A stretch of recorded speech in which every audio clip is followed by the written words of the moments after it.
সুপ্রিয় দর্শক, আসসালামু আলাইকুম। আজকের রেসিপিতে স্বাগতম জানাচ্ছি। আজকের ভিডিওটি যে যেখান থেকে দেখছেন অসংখ্য ধন্যবাদ সবাইকে। আজকে আমি খুব সহজভাবে খুব মজাদার একটি আলু পরোটা রেসিপি নিয়ে চলে আসলাম, বেলার ঝামেলা ছাড়া।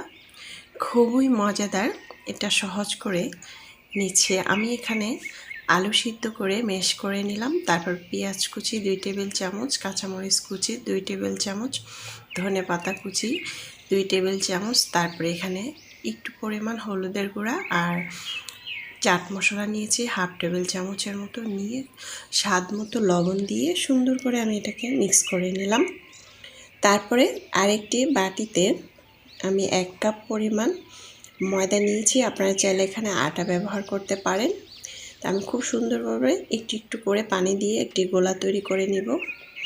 গোলাটা একদম সফট থাকতে হবে, একদম নরম, যাতে দলা পাকিয়ে না থাকে, আর আলুটাও যাতে একদম মিক্স হয়ে যায়, যাতে চাকা চাকা না থাকে।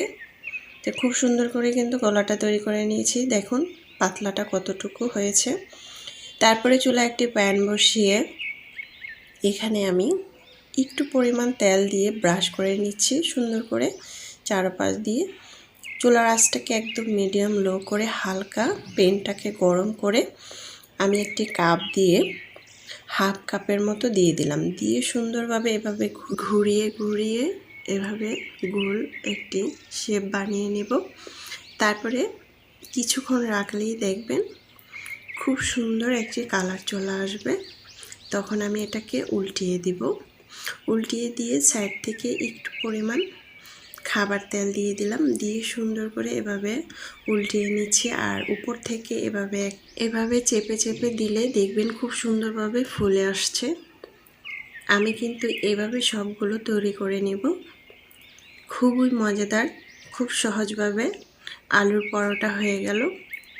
এখন কিন্তু প্রচুর পরিমাণ নতুন আলু পাওয়া যাচ্ছে। আপনারা চাইলে কিন্তু এভাবে নতুন আলু দিয়ে পরোটা তৈরি করে নিতে পারেন। তা আমার কিন্তু পরোটা তৈরি করা হয়ে গিয়েছে, আলু পরোটা।